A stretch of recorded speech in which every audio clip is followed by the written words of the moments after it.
ओढ़ाणी धारावाहिक आपण मैंने देखिए संध्या कहे माँ बाहर एत जोरे थंडा पड़ुचे आम ए अगणारे रहिबा केमिति।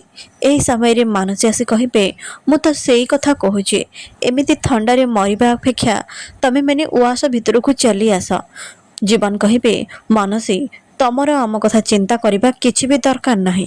अंशासी कहे मानसी तमे ए कौन करुच। मानसी कहे मु जहाँ भी करुची तम भल पाई करुची अंश। अरे ए गाँव सरपंच होती माँ ठाकुराणी जदि गाँ लोक मैंने एक कथा जानते ना ताहले एठी आसी विद्रोह करिवे। चल आमे तांको घर भितर को नहीं जिबा। एहापरे पूरा परिवार घर भितर को आसिबे। मानसी कहे आज तमे मैंने समस्ते एठी रहिबो किंतु चाकर चाकराणी भावरे ए घरर सब काम तुमको करने को पड़िबा। ज्योति कहे अपा तू ए सब कौन कहूचु। मानसी कहे पागल हो गलु ना कौन। अरे मते कौन शुणाऊचु ए अवस्था मु कौन घरर सब काम करी। घरे चाकर चाकराणी दरकार अच्छी ना नहीं।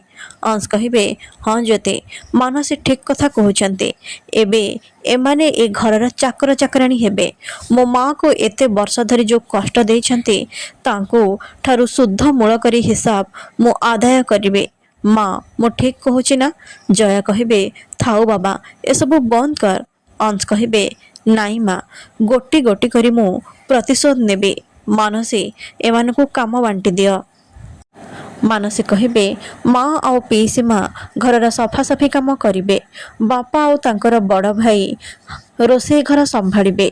माँ ठाकुराणी तम पाई सबुठु सहज काम बाछीचे रोषे करिबा लुगा सफा आउ बासन माजिबा।